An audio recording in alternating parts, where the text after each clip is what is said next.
सकाळचे 8 वाजले होते. राधिका अजून बेडवर लोळतच होती. तिने उठून खिडकीतून बाहेर पाहिले. ढगाळ वातावरण होते. पाऊस येण्याच्या बेतातच होता. म्हणून पुन्हा एकदा खिडकी बंद करून ती बेडवर लोळू लागली. तसे राधिकाला सकाळी 6:30-7 पर्यंत उठण्याची सवय होती.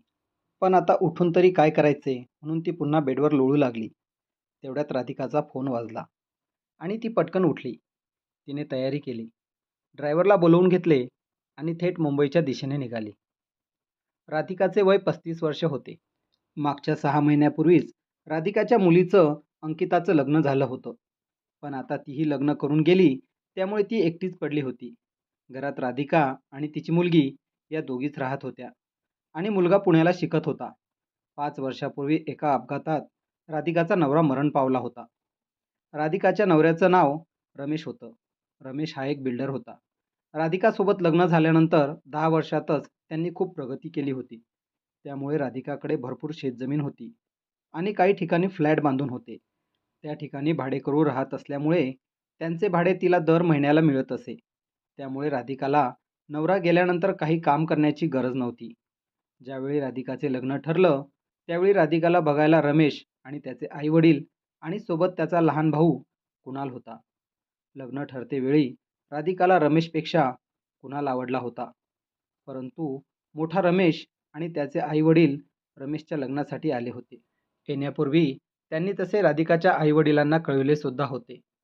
त्यांनी राधिकाला फोटोही दाखवला आणि राधिकाला त्याचा होकार होता. मुलगी बघण्याच्या कार्यक्रमावेळी राधिकाची नजर कुणालवर गेली.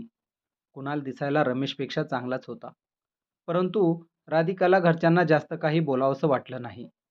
म्हणून जे आहे त्यातच ती समाधानी होती. शिवाय रमेशच्या घरचे श्रीमंत होते आणि मुलगा बिल्डर होता.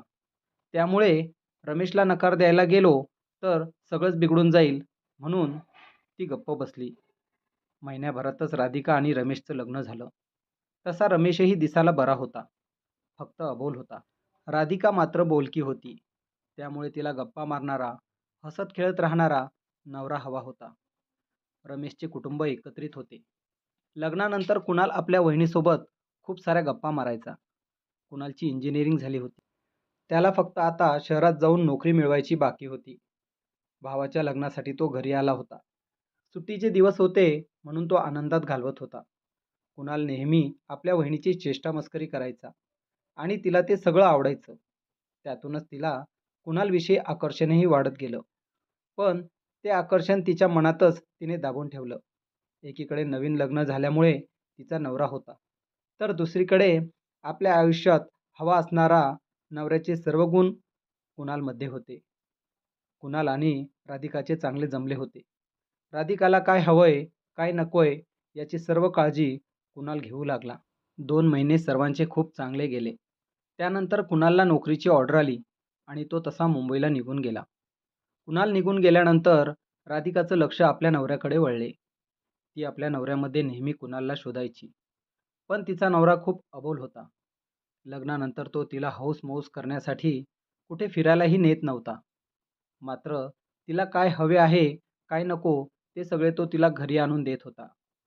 पैशाची त्याच्याकडे काही कमी नव्हती. राधिकाने शेवटी त्याला आपलंसं म्हटलं आणि यामध्येच आपलं आयुष्य काढायचं म्हणून ती समाधानाने राहू लागली.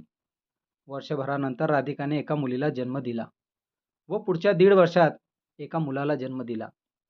घरातील सर्व मंडळी राधिकावर खूप खुश होती. आनंदाने सगळे राहू लागले. त्यानंतर एका वर्षात कुणालचेही लग्न झाले. कालांतराने राधिकाचे सासू-सासरे दोघेही जास्त वय झाल्यामुळे मरण पावले. आता घरामध्ये राधिका, तिचा नवरा, 2 मुलं हे चौघच राहत होते. त्यांचं आयुष्य आनंदात जात होतं. राधिकाच्या लग्नाला 13 वर्ष झाली होती. एक दिवस अचानक तिला रमेशच्या मित्राचा फोन आला आणि त्याने रमेशच्या अपघाताबाबत तिला कळवलं. ते ऐकून राधिकाला मोठा धक्का बसला. पण आपल्या बाळांकडे पाहून तिनं स्वतःला सावरलं. राधिकाचा आपल्या मुलांवर खूप जीव होता. मुलाबाळांना शिक्षण आणि त्यांना वाढवण्यात ती मग्न झाली. रमेशने त्यांच्यासाठी एवढं करून ठेवलं होतं की तिला बाहेर नोकरी करण्याची गरजही नव्हती. नवऱ्याच्या मृत्यूनंतर राधिका आणि तिची मुलगी दोघीच होत्या. दोघींना एकमेकींशिवाय कुणाचाच आधार नव्हता. कुणाल, तिचा दीर त्यांच्यापासून जवळपास 250 किलोमीटर दूर मुंबईला राहत होता. तो अधूनमधून अंकिताला व तिच्या आईला फोन करायचा. त्यांची तो नेहमी विचारपूस करायचा. त्यामुळे कुठेतरी एक आधार असल्याची जाणीव त्यांना व्हायची. कुणालच्या लग्नालाही बरेच वर्ष झाली होती. परंतु त्यालाही मूलबाळ नव्हते. त्यामुळे तो अंकिता आणि राहुलला फोन करायचा. अंकिता आणि राहुलला त्यांनी आपली मुलं मानली होती. त्यामुळे अंकिताच्या लग्नात त्याने वडिलांची सर्व भूमिका पार पाडली. अंकिताच्या लग्नानंतर राहुल शिक्षणासाठी पुण्याला निघून गेला. कुणालने त्याला मुंबईला खूप वेळा शिक्षणासाठी बोलवले. पण राहुलचे मित्र पुण्याला असल्याकारणाने तो पुण्यातच थांबला. लग्नानंतर बाकी सर्व नातेवाईक मंडळी निघून गेली. आता राधिका घरामध्ये एकटी बोर होऊ लागली. अंकिताच्या लग्नाला 6 महिने झाले होते. काय करावं हे राधिकाला सुचत नव्हतं. एका दिवशी सकाळी 8:30 वाजता कुणालचा तिला फोन आला आणि तो तिला म्हणाला, "वहिनी, माधुरीचा ॲक्सिडेंट झाला आणि तिचा पाय मोडला." तसं ती त्याला लगेच विचारू लागली, "हे कसं काय घडले?" कुणाल म्हणाला, "ही सकाळी गार्डनला फिरायला जाते. घराकडून गार्डनमध्ये जाताना रस्त्यावरून एका मुलाने गाडीने तिला धडक दिली. मुलगा राहुलच्या वयाचा असेल. त्याला नीट गाडी चालवता येत नाही व तो माधुरीला धडकला. त्यात तिचा पाय व त्या मुलाचा हात मोडला. ही घटना सकाळी 6ला झाली. मी लगेच त्या दोघांना घेऊन हॉस्पिटलला आलो आहे. डॉक्टरांनी तिचा पाय मोडल्याचे सांगितले. पायाचे हाड नीट करून ते थोड्या वेळाने पायाला प्लास्टर करतील." असे तो बोलतच होता. तेवढ्यात त्याला एका नर्सने हाक मारली आणि तो म्हणाला, "वहिनी, मी नंतर बोलतो." आणि त्याने फोन ठेवला. राधिका पटकन उठली, स्वतःची तयारी केली. लगेच ड्रायव्हरला कॉल केला आणि स्वतःच्या गाडीने ती मुंबईला आली. मुंबईला ती सरळ कुणाल आणि माधुरी आहे त्या हॉस्पिटलला गेली. तिथे तिने माधुरीची भेट घेतली. थोडा वेळ थांबल्यानंतर तिला कळलं की माधुरीला उद्या डिस्चार्ज मिळणार आहे. म्हणून कुणालने तिला घराची चावी दिली व घरी आराम करा असे सांगितले. मग ती कुणालच्या घरी गेली. कुणाल मात्र माधुरीजवळ थांबला होता. राधिकाने ड्रायव्हरला गावी परत पाठवलं आणि पुन्हा कॉल करून बोलवते असे सांगितले. कारण तिला इथं 2-4 दिवस थांबावं लागणार आहे हे माहीत होतं. कुणालचा रो बंगला होता. खाली 3 रूम आणि वर 3 रूम व त्याही आलिशान होत्या. कुणालचं घर खूप मोठं होतं आणि एवढ्या मोठ्या घरात ते दोघेच राहत होते. बंगल्यातील वरच्या रूम ते कधी उघडतही नव्हते. राधिका येऊन वरच्या रूममध्ये थांबली. कुणालने स्वतःचे घर खूप चांगल्या प्रकारे बनवले होते. त्याची गेस्ट रूमही सुंदर होती. दिवसभराच्या प्रवासामुळे राधिका दमली होती. मग ती थोडा वेळ बेडवर पडून आराम करते. तिला थोडी कणकण जाणवत होती. म्हणून ती अंघोळीला बाथरूममध्ये जाते. बाथरूममध्ये जाऊन राधिका प्रथम थोडी थांबलीच. कारण बाथरूममध्ये एक मोठा आरसा लावला होता आणि त्या आरशात राधिका स्वतःला पाहत होती. आरशासमोर स्वतःला पाहून अंघोळ करायची ही तिची पहिलीच वेळ होती. राधिका स्वतःला आरशात पाहत अंगावरचे एक एक कपडे काढू लागली. तिला स्वतःचीच शरम येत होती. राधिकाने शॉवर ऑन केला आणि गार पाण्याचा आनंद घेऊ लागली. कितीतरी दिवसानंतर ती मनसोक्त अंघोळ करू लागली. नेहमी ती पटकन अंघोळ करून बाहेर यायची आणि आपल्या दैनंदिन जीवनाला सुरुवात करायची. पण आज स्वतःला आरशात पाहत ती उत्तेजित झाली आणि तिने हळूहळू करून अंगावरचे सर्व कपडे काढले. कितीतरी वर्षानंतर राधिकाने आज स्वतःच्या शरीराकडे एवढे निरखून पाहिले. राधिकाच्या शरीरावरचे उभार एखाद्या नवतरुण मुलीला लाजवेल असे दिसत होते. शॉवरच्या पडणाऱ्या पाण्यासोबत राधिका स्वतःच्या छातीवर प्रेमाने हात फिरवू लागली आणि हळूहळू उत्तेजित होऊ लागली. तिने शॉवर बंद केला. बाजूला ठेवलेला साबण घेऊन तिने संपूर्ण अंगावर फेस तयार केला. फेसमय झालेल्या त्या शरीरावर ती प्रेमाने हात फिरवू लागली आणि उत्तेजित होऊ लागली. तेवढ्यात तिचा मोबाईल वाजला. राधिका घरी एकटीच होती म्हणून ती तशीच रूममध्ये आली आणि मोबाईल घेतला. कुणालचा कॉल आला होता. तिने कॉल बॅक केला तसा कुणाल म्हणाला, "वहिनी, तुम्ही काय करत आहात?" राधिका म्हणाली, "काही नाही." त्यावर कुणाल लगेच म्हणाला, "अहो वहिनी, मी घराबाहेर आहे. दार उघडा." आता राधिकाची तारांबळ उडाली होती. आपण फोन नकोच करायला हवा होता असं तिला वाटलं. मग ती हळूच म्हणाली, "तुम्ही 10 मिनिटं वाट पाहू शकता का?" तसा तो म्हणाला, "ठीक आहे. वहिनी तुम्ही आरामात आवरा. मी बाहेर वाट पाहतो." तशी राधिका पुन्हा पटकन बाथरूममध्ये जाऊन शॉवर घेते आणि होईल तेवढ्या पटकन अंग कोरडे करून ती बॅगेतून स्वतःचा आणलेला गाऊन घालते आणि खाली येऊन दरवाजा उघडते. कुणाल आपला मोबाईलमध्ये व्यस्त असतो. तो आपल्या वहिनीकडे पाहून हसत म्हणतो, "अहो, तुम्ही तर 10 मिनिटं म्हटले होते. 5 मिनिटातच उरकून आलात." कुणाल हा बोलका आणि चेष्टामस्करी करणारा त्याचा स्वभाव होता. हे राधिकाला माहीत होते. त्यामुळे ती फक्त हसत म्हणाली, "तुम्ही बाहेर होता ना, म्हणून पटकन आले." या गडबडीत राधिका अंतर्वस्त्र घालायची विसरून गेली होती. गाऊन सिल्की होता आणि अंघोळ करताना राधिका उत्तेजित झाल्यामुळे तिच्या छातीवरचे उभार कडक झाले होते. त्यामुळे कुणालला राधिकाच्या सिल्की गाऊनवरून छातीचे टोक स्पष्टपणे दिसत होते. त्याची नजर आपल्या छातीवर आहे, हे राधिकाच्या लगेच लक्षात आले. ती बोलत बोलत लगेच मध्ये वळली आणि कुणालला म्हणाली, "तुम्ही तर हॉस्पिटलमध्येच थांबणार होता. मग घरी कसे?"